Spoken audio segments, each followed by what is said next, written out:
Broke student marries 71-year-old millionaire. 7 days later, he uncovers a shocking secret. It was raining the day Ethan Cole's life changed. Not the soft, romantic kind of rain you'd find in poems, but a merciless, bone-chilling San Francisco downpour that seeped into your soul. Umbrellas turned inside out. Taxis honked in anger. And somewhere, drenched and shivering, Ethan stood on the sidewalk outside Del Mar Hall, the grand ballroom nestled in Nob Hill's Golden Heart, waiting to be let in through the service entrance. His hands were numb, even through the cheap black gloves he'd bought from a gas station. His tuxedo, borrowed and too short in the sleeves, clung to his body like wet paper. In the breast pocket was a small envelope with $60 in tips, all that remained after working a 14-hour shift in a kitchen that smelled like fried grease and forgotten dreams. At just 24, Ethan had already lived 1,000 small disappointments.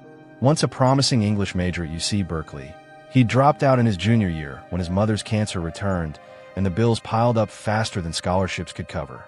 Since then, he'd juggled every job he could find: dishwasher, barista, delivery driver, tutoring rich kids whose parents never said thank you. His dreams of becoming a writer lived somewhere deep inside him, but now even that felt like another life, one he'd abandoned out of necessity.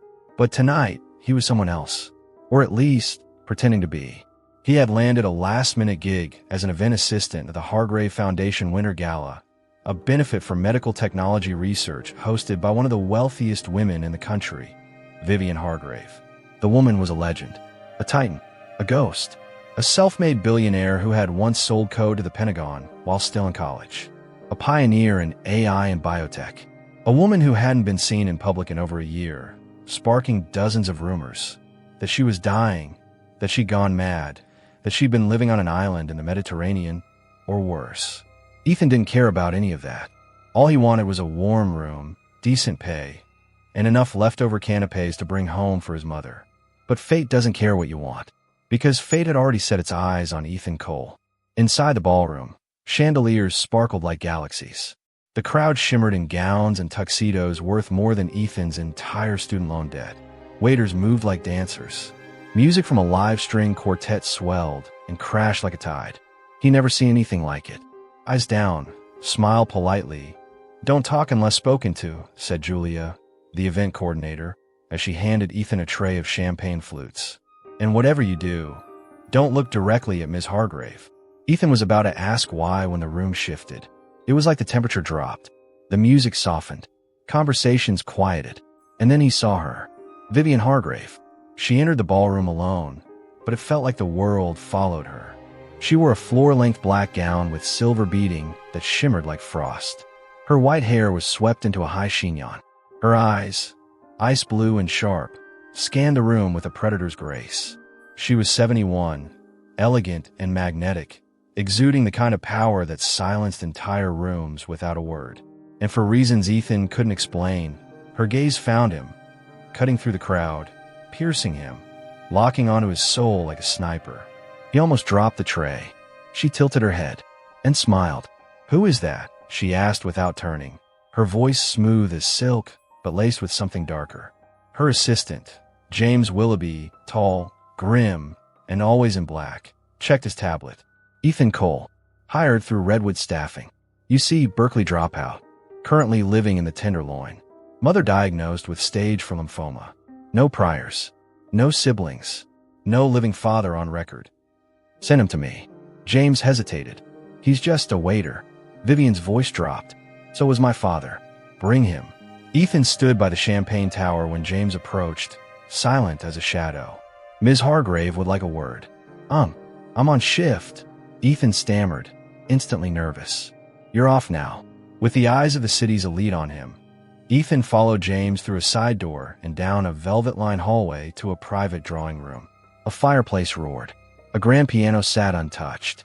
Vivian waited by the window, back straight, holding a glass of something dark and expensive. "You look like someone I once knew," she said, still facing the glass. Ethan blinked. "I'm sorry.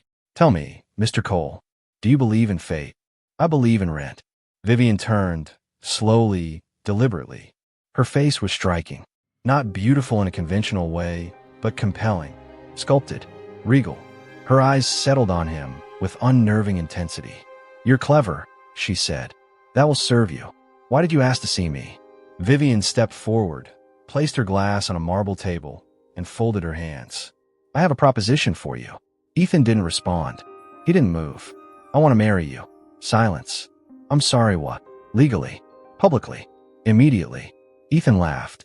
Not a real laugh. More a gasp of disbelief. "Are you serious?" "Deadly.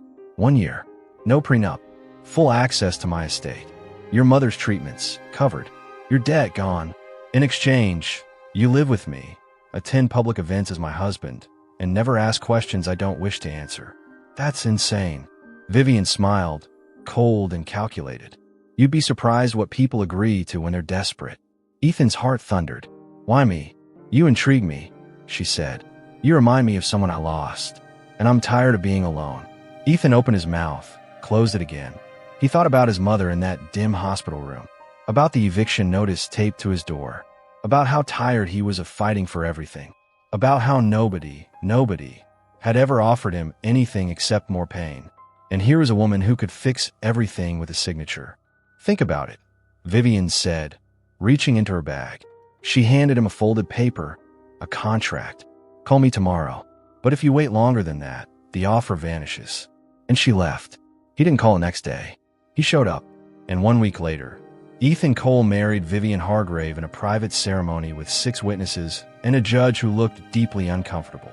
No prenup, no honeymoon, only a quiet ride to the Hargrave estate in Napa Valley and a single chilling phrase from Vivian as they stepped into the house.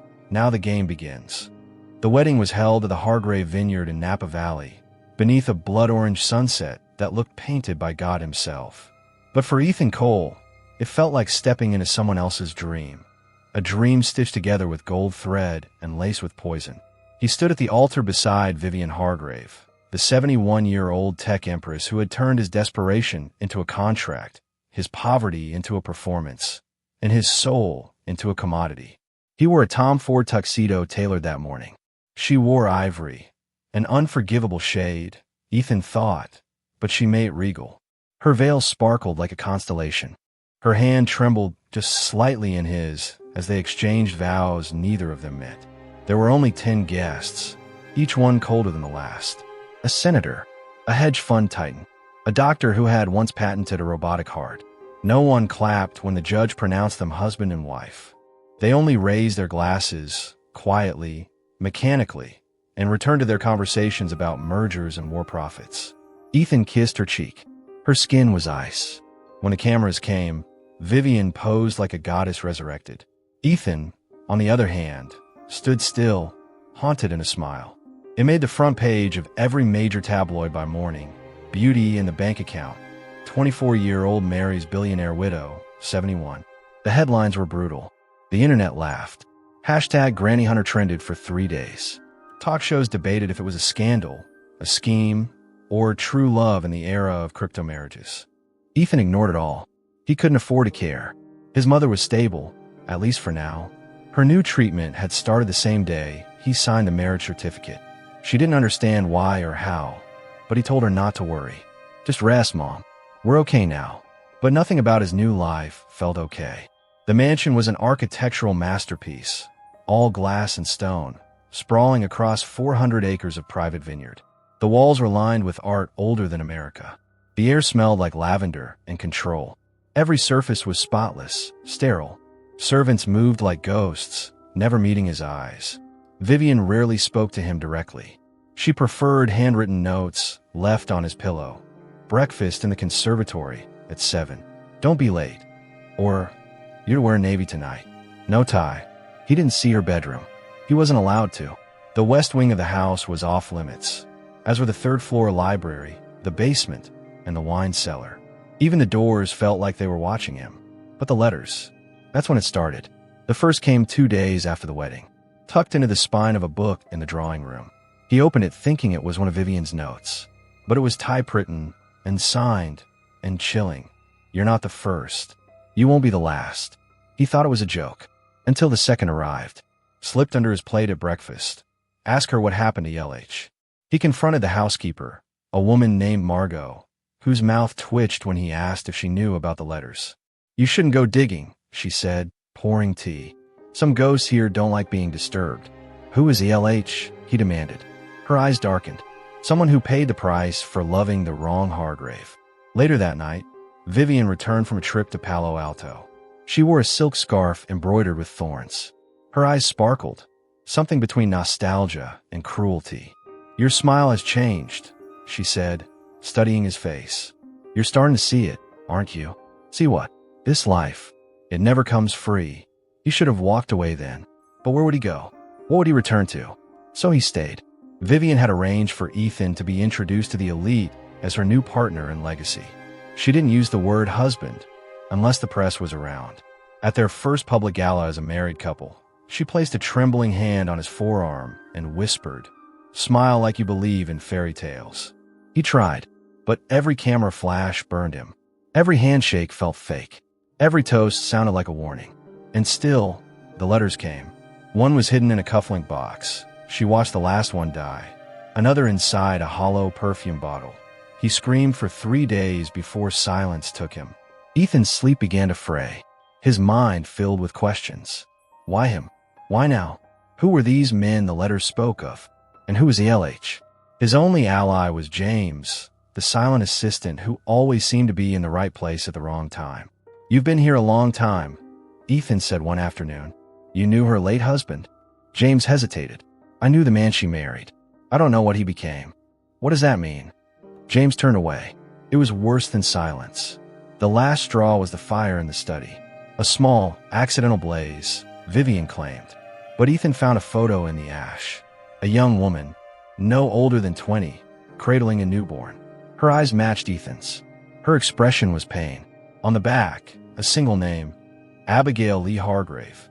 He brought it to Vivian. Her reaction was surgical. She took the photo, ripped it into 4 clean pieces, and placed them in the fireplace. Then she looked at Ethan and whispered, "She loved too deeply." And look where that got her. Who was she? Vivian smiled. Someone who tried to rewrite the rules. I had to teach her the consequences. Later that night, Ethan found another letter under his pillow. Abigail still screams, even after all these years. And that's when he knew he hadn't married a savior. He'd married his warden.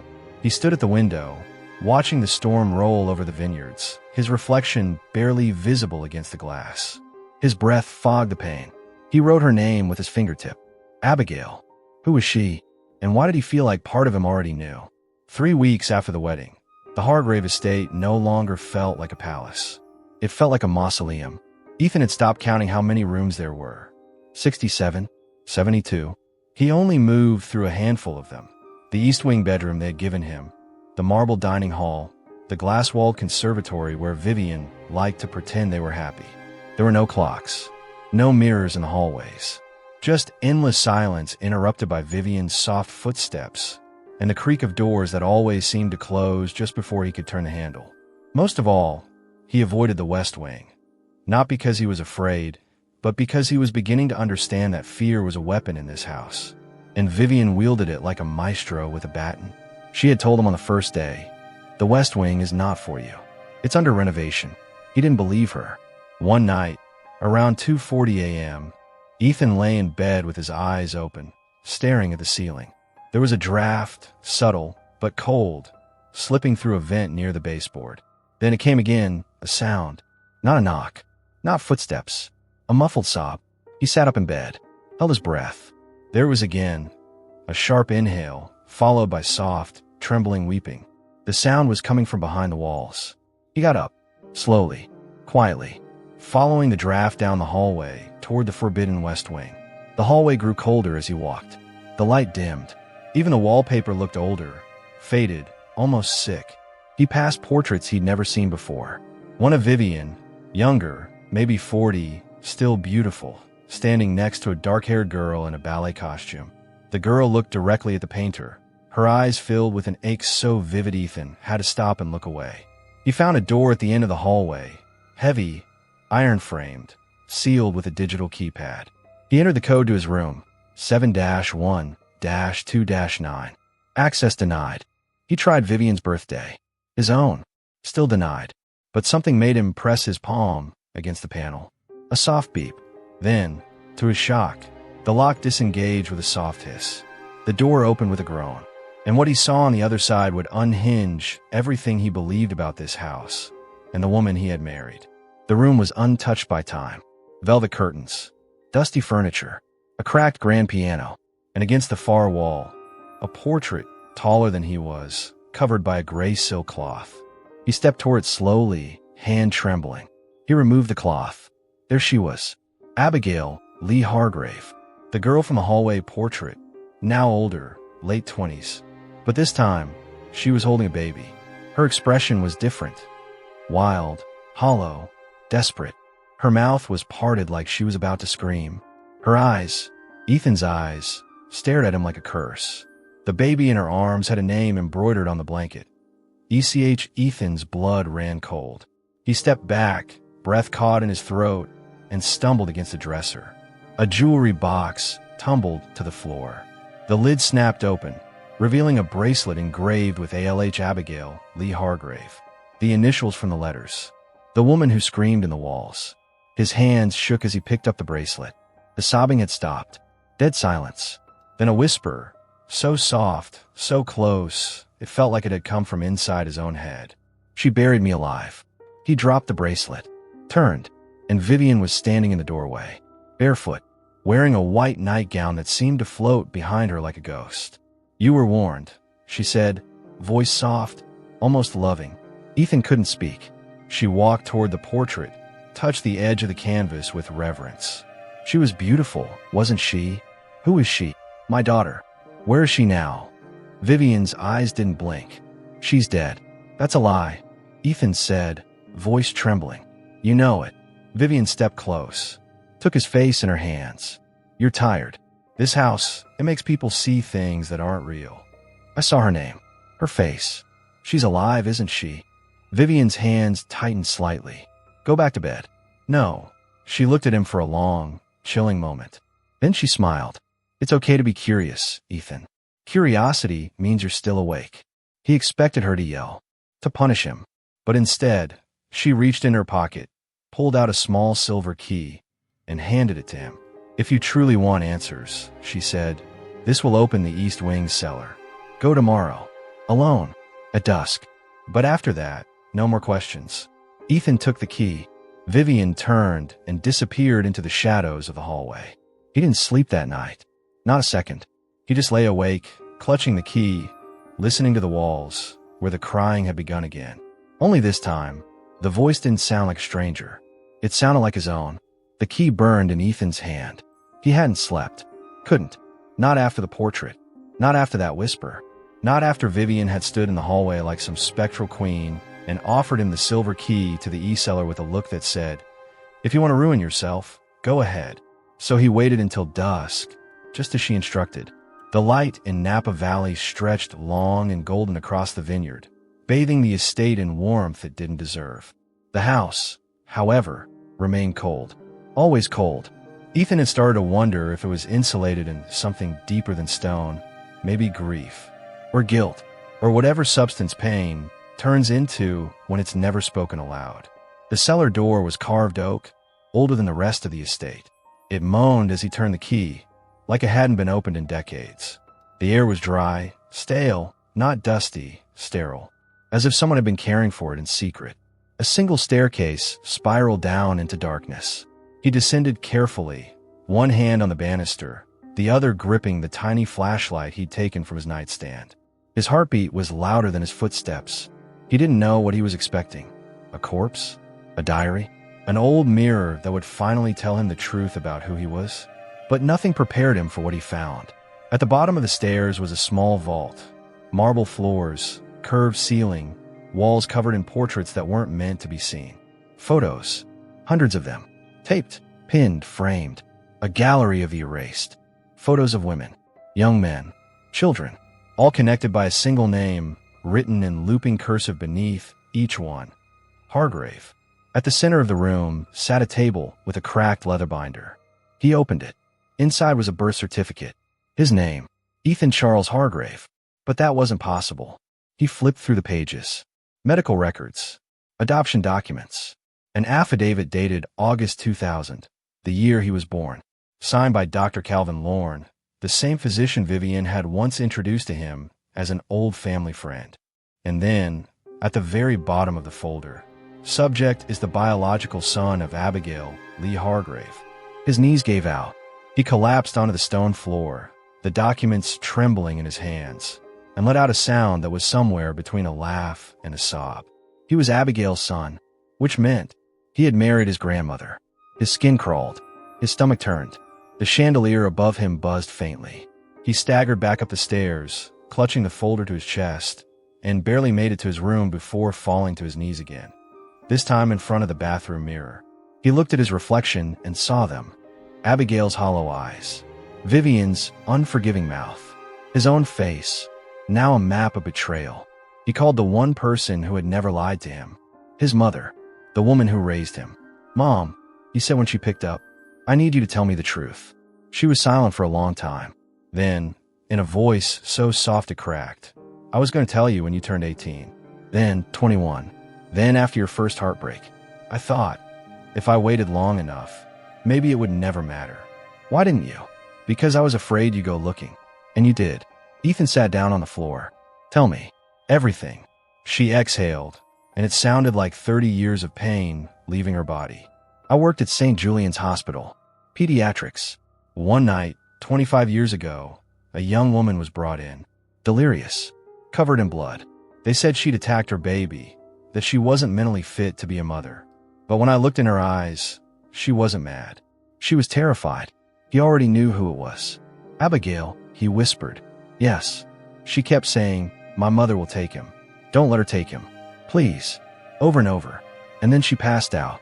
The next morning, a lawyer came. He said the family had arranged for the baby to be placed in state care. But something felt wrong. The records were sealed, vanished, like the child never existed. "So I filed a fake birth. I said you were abandoned at the ER. No name, no history. I raised you as my own. I thought I was saving you from something monstrous." Ethan felt everything. Rage, heartbreak, shame, collide at once. "You let me marry her." "I didn't know," she cried. "You never told me her name. When I found out about Vivian, I almost called you. But you sounded so happy. I didn't want to ruin it." "You should have." Silence. Then her voice broke again, softer now. "I love you, Ethan. No matter who you are, you're still mine." He hung up, not out of anger, but because he couldn't breathe. That night, he confronted Vivian in the greenhouse. She was trimming black orchids under moonlight, her face calm and blank, like a statue waiting for judgment. "You knew," Ethan said. She didn't flinch.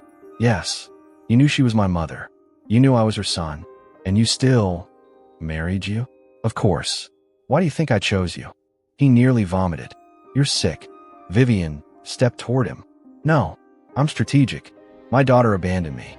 She tried to destroy this family. I couldn't let that legacy die, so I took it back. Through you. You used me. I saved you. Without me, you'd be dead in a gutter. Or worse, average." He stepped back, disgusted. "You locked her away." Vivian smiled faintly. "I gave her peace. And now I've given you power. But you're too naive to use it. I'm leaving." She shook her head. "No, you're not. Watch me. You think the world will accept you now, knowing what you've done? What we've done. You think your soul is still clean, Ethan?" He stared at her. "You're not my family. You're a monster." Vivian tilted her head, as if studying a painting she'd grown bored of. "Then why do you look so much like me when you say that?" He left the greenhouse, and for the first time since the wedding, he started planning his escape. It started with the screams. Not the distant, ambiguous weeping Ethan had first heard in the early weeks of his confinement at the Hargrave estate. No, this was different. This was real. This was pain with a voice. It was midnight. Rain crashed against the mansion's windows like fists begging to be let in. The lights flickered once, then died. Ethan stood barefoot in the hallway, the power gone, the silence heavier than it had ever been before. It wasn't just the house that fell dead. It was him. He could still hear Vivian's voice from earlier that day. "You are your mother's son, and I never forgave her for that." Those words haunted him more than any of the whispers behind the walls. He turned toward the western corridor, the one Vivian had sworn to seal again. But it was open, not just unlocked, but wide open, as if someone wanted him to go in. as if someone had been waiting for this night. Then, the scream. High-pitched, human, agonized, coming from behind the wall beside Abigail's portrait. He ran. The hallway felt infinite, cold, lit only by a sliver of moonlight seeping in through a crack in the stained glass windows. He counted doors. 1, 2, 3. The fourth had no handle. But behind it, the sound was clearer. Someone was there. Someone trapped. He banged on the wood. Hello. Silence. Then a knock from the other side. Slow. Intentional. Knock. Knock. Like a heartbeat begging to be heard. He pulled back, breathless, and turned to find James, standing in the shadows behind him, holding a candle. You shouldn't be here, the butler said, his voice more human than ever. She's in there, isn't she? Ethan's eyes burned. Abigail. My mother. She's alive. James said nothing. Ethan grabbed him by the collar. Tell me the truth. James's jaw tightened. Then, a whisper. She never died. She was never crazy. She's been locked away in that wall for 20 years, by the woman who calls herself your wife. Ethan staggered back. Open it. James hesitated. I said open it. The old man nodded. Slowly, as if agreeing to betrayal was the only way to survive the night. He knelt at the floorboard, pressed his hand against the wood, and a small latch opened, revealing a lever. The wall creaked, groaned, then opened inward. The air that hit Ethan was like a tomb. Musty, sour, faintly metallic. He stepped inside and saw her. Abigail Lee Hargrave, once the radiant heiress of the Hargrave Empire, now a shell of her former self. Thin, hunched, her once dark hair turned to silver threads. She wore a cotton nightgown too small for her. Her wrists bore faded scars from restraints. Her eyes were unfocused, blinking slowly, as if light itself hurt. She turned her head, and for a long moment, she said nothing. Then, in a voice like dust, Ethan. His chest broke. Mom, he whispered. She smiled, the first emotion her face had worn in years. I knew you'd come. He ran to her, dropped to his knees, and took her into his arms. She was so light, like memory, like hope too thin to hold. She clutched his face, trembling. I prayed for you. Every night. Every year. I never forgot the way you looked when they took you from me. I tried to scream, but they drugged me. They told me you were dead. He couldn't stop crying. I thought I was crazy, he said. I thought I was her puppet. You were, she whispered. And so was I. Behind them, James watched, silent, guilty. And for the first time, his cold eyes filled with tears. I'm sorry, he said, voice cracking. I thought I was protecting the estate. I thought locking her away was easier than watching her die. Abigail shook her head slowly. You locked away the truth. You let her become God in this house. Ethan turned, fire now in his veins. Vivian will pay for this. Abigail closed her eyes. She won't stop until she's the last one breathing. He helped his mother to her feet. She winced, her body frail, her limbs weak. I'm going to take you out of here, he said. You'll never make it past the gates, James warned. Vivian has the staff on rotation. Cameras, dogs, motion sensors. Ethan looked at the man with new eyes. Then you're going to help us. And if you don't, I swear to God, I will burn this house down with every secret inside it. James didn't argue. He led them through a hidden passage beneath the house. Narrow, full of mold and memories. A tunnel designed by Vivian's father during the Cold War, in case the communists came. Instead, it had been used to hide his daughter. They emerged in the gardener's shed, breathing like fugitives, drenched in rain and truth. Abigail clung to Ethan's arm, her legs barely holding her up. She looked up at the stars like she'd never seen them before. I never thought I'd see the night again, she whispered. Ethan turned to James. Drive us to the hospital. If you say one word to her, I won't, James said. You have my silence. But after tonight, you'll have her wrath. They sped away, headlights tearing through the vineyard road. Back in the mansion, Vivian stood in the conservatory, sipping tea in the dark, watching the trail of tire marks disappear through the front gates. She didn't blink. She didn't move. She just whispered, so it begins. The clinic was cold. Everything was too white. The walls, the lights, the doctor's coats. But Ethan felt dirtier than he ever had in his life. He sat in the waiting room, with Abigail beside him. She was bundled in a coat 3 sizes too big, her thin fingers trembling as she held a styrofoam cup of lukewarm tea. She hadn't spoken much since their escape from the mansion. She barely looked at him, but when she did, when their eyes met, she looked like a woman who saw a ghost. Not because she didn't recognize him, but because she did. The doctor entered, a woman with a clipboard, professional but kind. Too kind. "We'll need a few minutes for the blood work," she said gently. "It should be quick. Just a cheek swab and a vial." Ethan nodded. Abigail didn't move. "I don't need a test," she whispered. "I know he's mine. I carried him. I fought for him. I begged for him while they dragged me away." Ethan took her hand. "This isn't for you," he said. "It's for them." Because truth alone wasn't enough anymore. Not when you were fighting a woman like Vivian Hargrave. He gave the sample. Abigail did too. And then they waited. The hours dragged. Time melted into flashes. A nurse passed by. A phone buzzed. A child screamed in another room. Abigail whispered stories about his infancy, the way he'd held her finger in the hospital, the song she used to hum when nurses weren't watching. Ethan listened, eyes burning. How could a love so pure be buried for 2 decades? How had no one listened to this woman? Then the doctor returned, file in hand. The room went silent. She looked at Ethan. "Mr. Cole, the test confirms what you suspected. Abigail Lee Hargrave is your biological mother. There's a 99.997% genetic match." Abigail broke. Not into tears, not at first, but into something deeper, something more ancient than pain. A single gasp escaped her, then a sob, soft, shaking, uncontrollable. "I knew it," she whispered, falling against him. Ethan held her, but in his mind, something darker twisted. Now they had proof. Now they could destroy Vivian. They never saw the nurse in the hallway, slipping out quietly with a second copy of the report.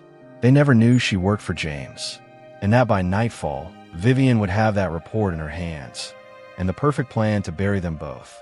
They returned to a safe house James had arranged, an old servant's cottage on the edge of the vineyard, long abandoned, but still livable. Ethan didn't trust James anymore, but he had no other options. He needed Abigail to rest. He needed time to figure out the next step. He didn't sleep that night. Instead, he wrote. He scoured documents. He drafted a public statement to be sent to the press once the DNA report was fully notarized. He even called a lawyer, Miriam Glass, a former federal prosecutor who had once taken down a pharmaceutical empire. She agreed to meet in 48 hours. Ethan was ready, but he didn't know Vivian was 3 steps ahead. The next morning, Abigail was gone. Ethan found her room empty, bed made. No signs of struggle. But on the pillow was a note, written in Abigail's careful, shaking handwriting. "Don't come looking for me. She said she'd kill you." Ethan collapsed to his knees. No, no, no. He raced out of the cottage, screamed her name, checked the main road, the woods, the old stables. Nothing. She had disappeared, again, like a ghost pulled back into the walls. But this time, it wasn't fear that filled Ethan. It was rage. He stormed back into the mansion like a man possessed. The staff tried to stop him. He shoved past them. He knew where to find Vivian.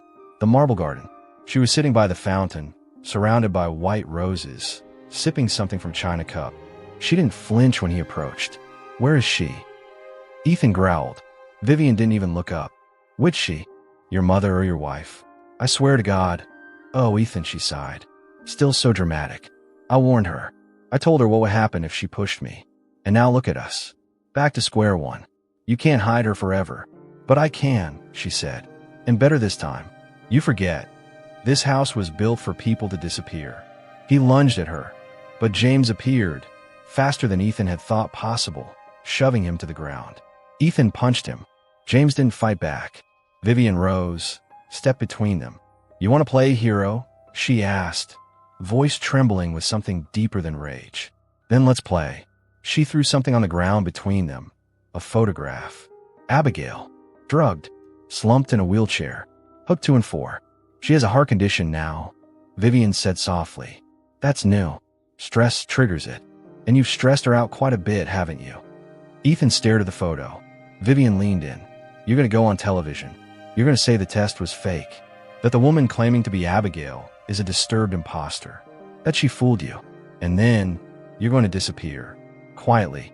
Ethan didn't answer. He stood up, met her eyes, and smiled. You know what's funny? He said. You think you still control everything. Vivian blinked. I've already uploaded the DNA report to every major outlet, and I've recorded you, just now, talking about burying my mother again. He held up a device, small, discreet. Vivian's smile faded. You won't win, Ethan. I don't need to win, he said. I just need the world to know what you are. She stared at him, eyes unreadable. Then she turned and walked away. No threats, no fury, just silence. That was more terrifying than anything. Because monsters don't scream, they wait. 2 hours later, Ethan returned to the cottage. Abigail was there, alive, shaken, weak, but alive. She looked at him with tears in her eyes. She let me go, she whispered. Ethan knelt beside her. What? She said she wanted you to believe you'd won, just long enough for it to hurt. He hugged her, and in that moment, Ethan realized something chilling. Vivian hadn't lost. She was just letting him breathe. Before the next storm, the day the Hargrave estate was supposed to fall into silence, it woke up louder than ever.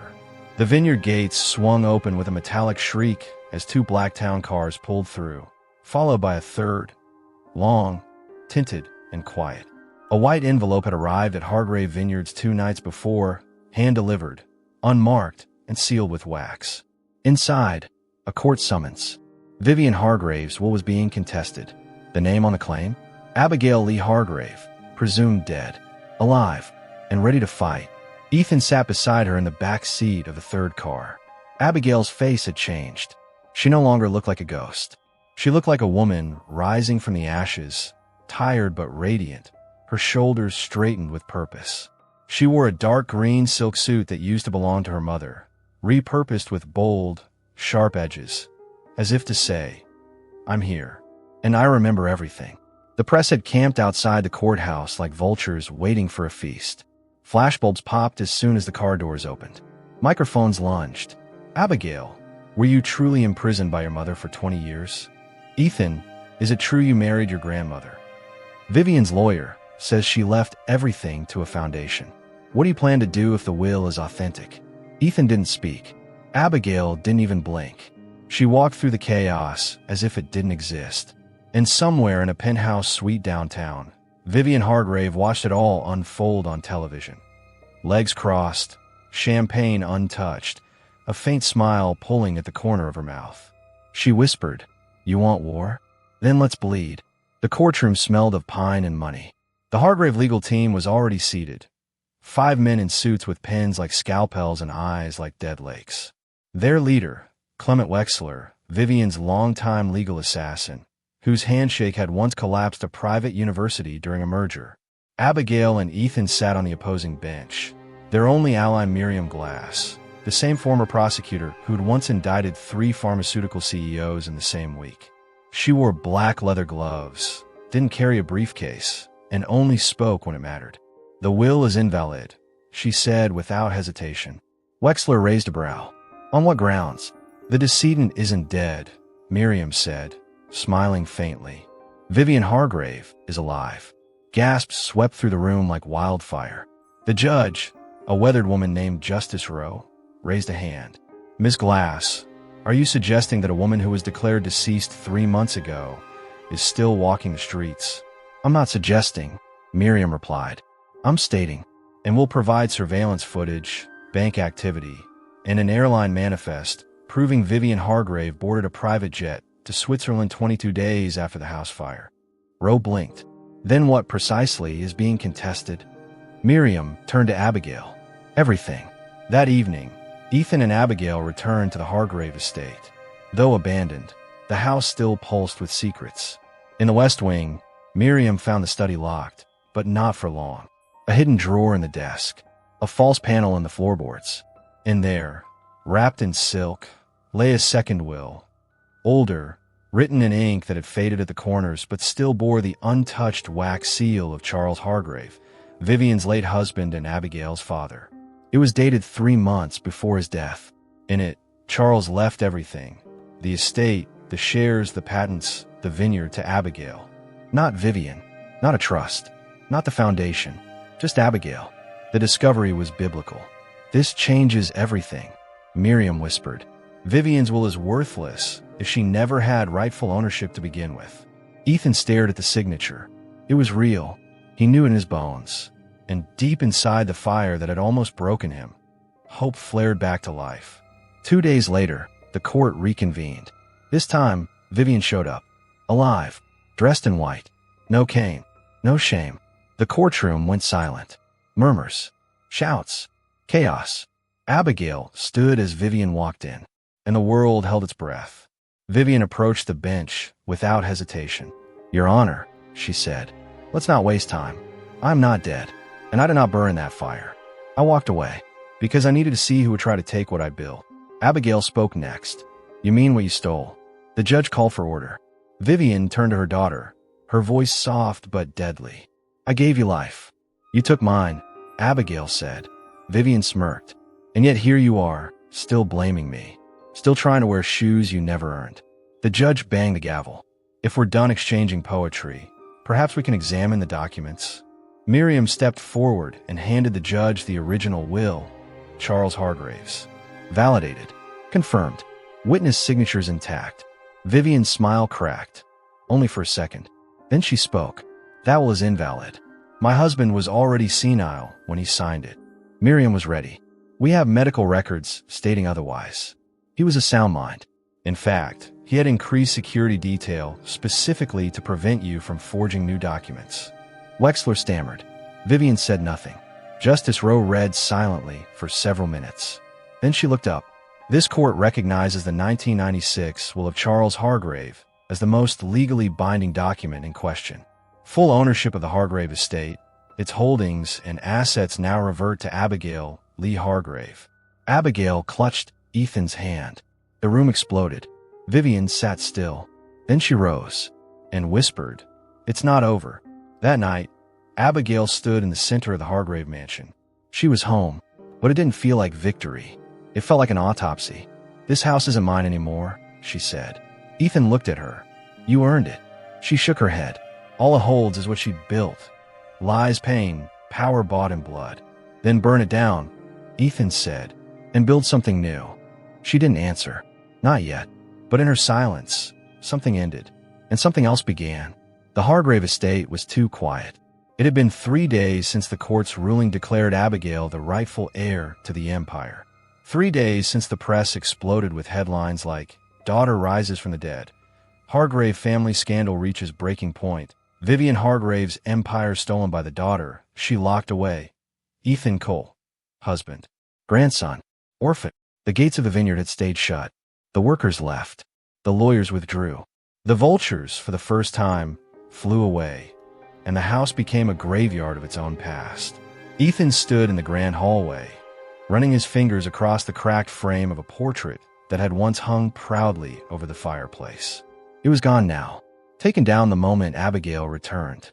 He didn't ask why. He already knew. He heard footsteps behind him, soft, dragging. Abigail. She looked thinner again, not from sickness, but from the weight of memory. "They built this house on cruelty," she said, "room by room. Now I walk through it, and I see her in every corner." "You could sell it," Ethan said gently. "No," Abigail shook her head. "Selling it means someone else has to live inside it. No one should." She took his hand. "I want to destroy it." He didn't hesitate. "Then we will." That night, Abigail stood in the study that had once belonged to her father. A room Vivian had desecrated with lies, with documents forged in grief, with a silence that stretched across decades. She opened the drawer of the mahogany desk. Inside, a small silver lighter. Her father's initials still etched on the side, Sage. She turned to Ethan. "Let me be the one," she said. "No one would blame you." He whispered, "I'm not doing it for blame. I'm doing it for peace." And then she struck the flame. The fire started in the study. It spread fast, too fast for any staff to contain. The wind turned the flames ravenous, as if the house itself had waited for this moment of righteous combustion. Room after room, memory after memory, burned. The hallway where Ethan had first heard the screams behind the walls. The sealed chamber where Abigail had spent years in a chemical haze. The greenhouse where Vivian had whispered, "You remind me of someone I once destroyed." The west wing, the east cellar, the nursery that had never been used. All of it engulfed. But then came the voice. A scream that cut through smoke. Ethan. He turned. His blood froze. Vivian. Alive. Inside. Trapped. Or was she? He ran toward the sound, ignoring Abigail's cries behind him. Don't. She'll kill you. He pushed through the crumbling doorway, into the collapsing library. There she stood, Vivian Hargrave, in white silk, untouched by smoke, standing in front of the last unburned portrait. Abigail and the baby. Why are you still here? He yelled. Vivian's eyes were wild, glowing. I built this, she said. This is mine. It's over, Vivian. You lost. I never lose, she said softly. And then she smiled. You came back. You still run to me, only to end it. He stepped closer. She held out her hand, not in threat, but in strange, childlike confusion. Do you love her? She asked. He stared at her. Abigail. Vivian nodded once, slowly. Yes. She blinked. Her smile twisted.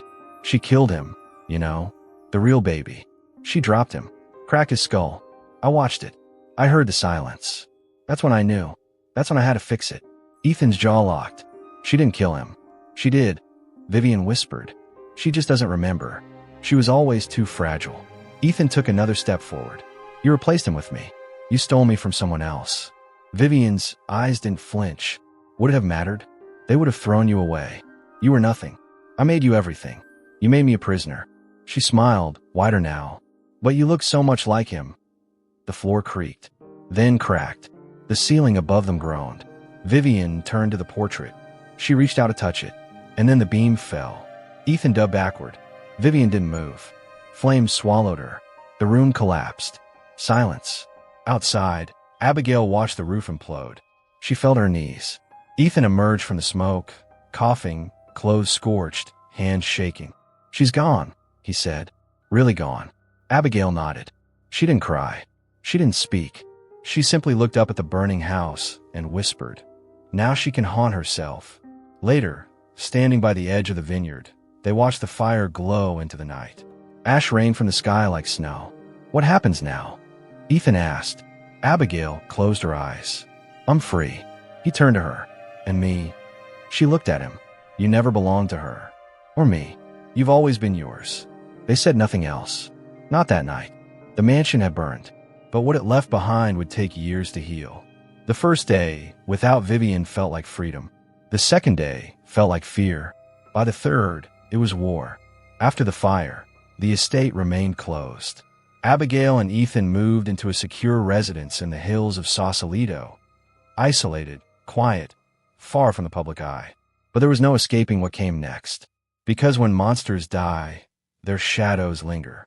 The news cycle, once sympathetic to Abigail's captivity and Ethan's horrifying revelation, turned fast, like wolves scenting blood. The headline that changed everything dropped on a Monday morning. Abigail Hargrave's illegitimate son? Inside the taboo relationship rocking the empire, and beneath it, a quote from an anonymous source. I saw them together, living as lovers. Vivian warned us. J.W. James, the butler, the man who had helped Ethan rescue Abigail, the man who had betrayed him once before. Now, he had returned for the final blow. Abigail stared at the screen in silence. She didn't speak. She didn't blink. Just read every word as if swallowing knives. Ethan paced the room like a man being strangled. They'll believe it, he muttered. They want to believe it. They'd rather think we're twisted than admit Vivian was the villain. They always do, Abigail said quietly. Ethan turned to her. We have to fight this. She stood. Fight how, Ethan? Hire more lawyers? Host a press conference where I weep into a camera and beg America to believe I wasn't seducing my own son? Don't you get it? That's what she wanted. She's dead. Abigail shook her head. No, her legacy is alive, and it hates me. The scandal exploded. Talk shows, podcasts, conservative think pieces on morality and money, fanatics screaming about incest, protesters outside their gated drive, even friends, or what Ethan thought were friends, vanished overnight. Donors pulled funding from the Hargrave Foundation. Corporate boards began emergency meetings. Sell your shares, Ethan, Miriam Glass warned. Distance yourself before the fire spreads. But Ethan refused. No, this isn't just a company. This is my name now. My mother's. Miriam said nothing, because even she didn't know the truth anymore. Who was whose son? Who loved whom? Who had crossed a line?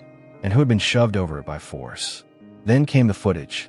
A video, secretly filmed in the vineyard months ago, surfaced online. It showed Ethan cradling Abigail in the garden after a night terror. She was crying, fragile, clutching him like a child. He kissed her forehead, whispered something no one could hear. The camera zoomed in. Someone added music, then cut the clip. The internet did the rest. Millions of views in 2 days. This is not a mother and son. This is something else.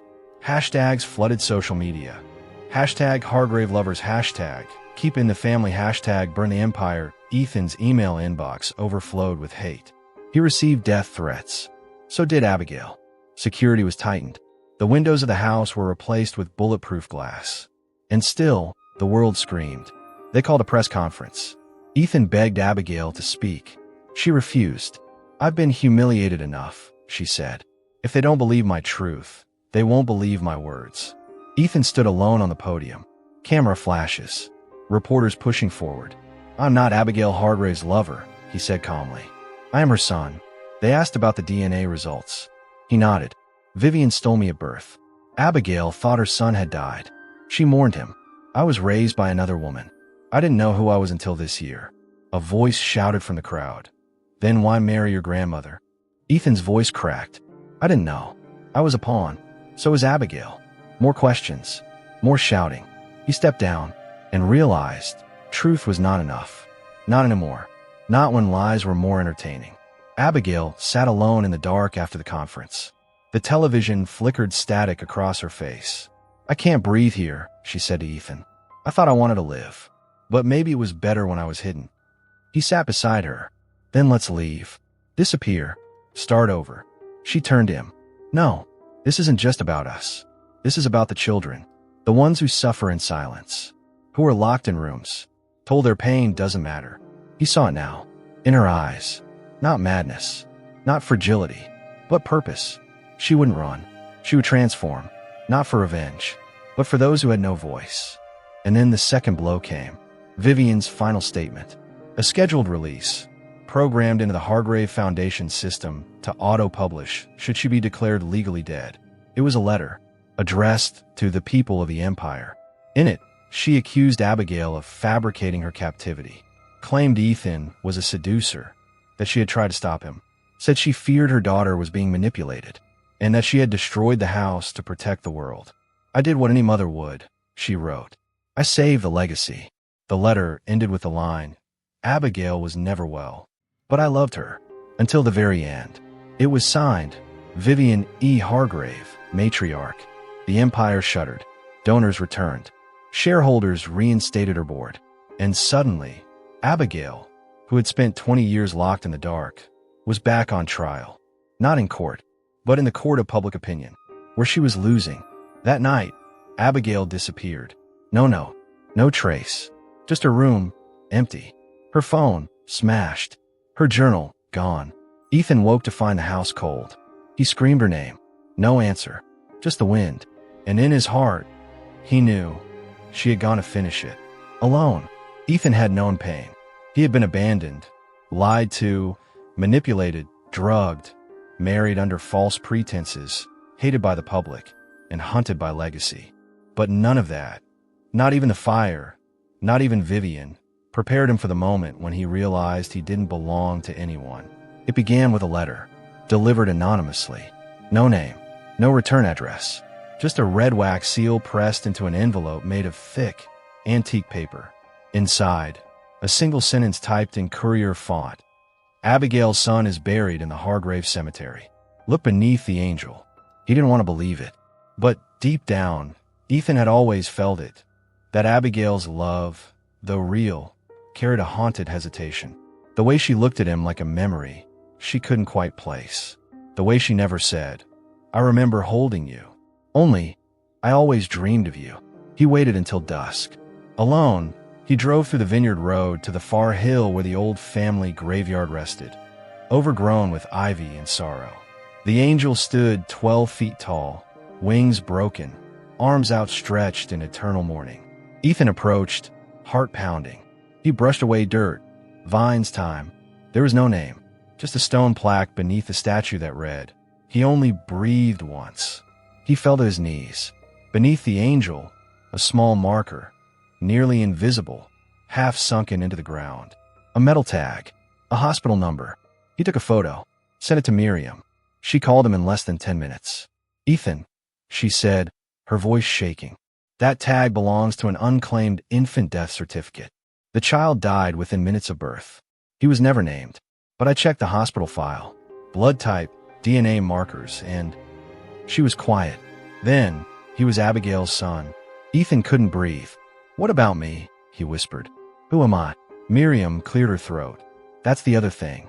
There's another file. Sealed. From the same day. A woman named Teresa Cole. She gave birth 2 hours after Abigail. Single. No insurance. Her baby went missing. The file says lost during transfer. But, there's a record. Of Vivian. Signing something that day. It's half burned, but it's her signature. No, yes. You're not Abigail's son, Ethan. You're Teresa Cole's." The silence that followed was unbearable. Everything in him screamed. Every cell. Every thought. He thought back to his entire life. Every moment of pain. Every time someone told him he didn't belong. Vivian had stolen him. Not just from Abigail, but from another woman entirely. And she had buried the truth beneath another child's grave. He screamed. He screamed until his throat was raw. Then he sat at the foot of the angel and cried like a man being unmade. Because he was. The next day, he confronted James. The butler looked older now, more fragile, but his eyes still held the hard-raved loyalty that had destroyed too many lives. "You knew," Ethan said, "all along." James looked away. "You knew Abigail's baby died. You knew I wasn't hers. You let me believe she needed a reason to live," James said softly. "She was breaking." Vivian said, "If she had someone, she'd stay obedient. I didn't think you'd ever find out." Ethan trembled. "What about my real mother?" James paused. "She worked in laundry. Vivian gave her $10,000 to walk away. But she didn't. She went to the press. Tried to fight. She was silenced. Is she dead?" "No," James said. "She lives in Oregon. She changed her name. She has no idea who you became." Ethan left without another word. It took him 2 days to find her. A small town near Bend. A tiny house. Wind chimes in the trees. A dog barking in the backyard. She opened the door wearing a sweater 2 sizes too big and eyes that had seen too much. "Yes." He stared at her, and she stared at him. The world stopped. "You're him," she said, before he even spoke. He nodded, and then she collapsed into him. They stayed there, in the doorway, holding each other like 2 broken halves reuniting for the first time. "My name's Teresa," she said. He smiled, through tears. "I'm Ethan. I named you that," she whispered. "Vivian let me choose it before she took you away. I've been lost for a long time. You're home now." Later, over tea, Teresa told him everything. How she was 19, alone. How Vivian promised help, then vanished with her child. "I tried everything," she said. "But she had money, lawyers, power, and no one believed a girl like me." "You were right," Ethan said. "All along. I always knew," she whispered. "I just didn't know if you were alive." He told her everything. The mansion, Abigail, the lie, the fire, the empire. She listened, then took his hand. "You're not Hargrave blood," she said, "but you've lived their war. Let it end with you." He returned to San Francisco, a different man. No longer lost. No longer tied to any name. He stood before a mirror in the Hargrave boardroom, looked himself in the eye, and said, "My name is Ethan Cole. I am no one's heir. I am my own." It had been 7 months since the fire. 7 months since the empire changed hands. 7 months since Abigail vanished without a trace. Not dead. Not hiding, just gone. No passport activity. No credit cards. No digital footprints. Just the feeling, everywhere Ethan looked, that she had once stood there and chosen not to stand again. She had left behind only one thing, a note, folded once, tucked into the spine of a book on his nightstand.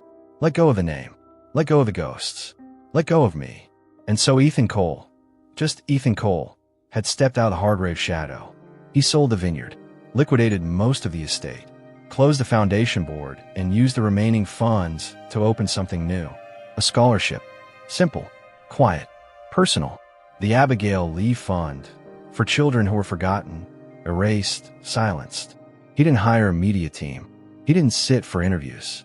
He wrote one letter, an open letter, not to the press, not to the world, but to the children, to the ones locked behind walls, to the ones who were told their pain was imaginary, to the ones who grew up thinking silence meant survival. You are seen. You are heard. You are real. I live in the house of a woman who believed power could bury the truth. She was wrong. This is for you. It went viral in 2 days. Donations poured in from survivors, teachers, social workers, strangers.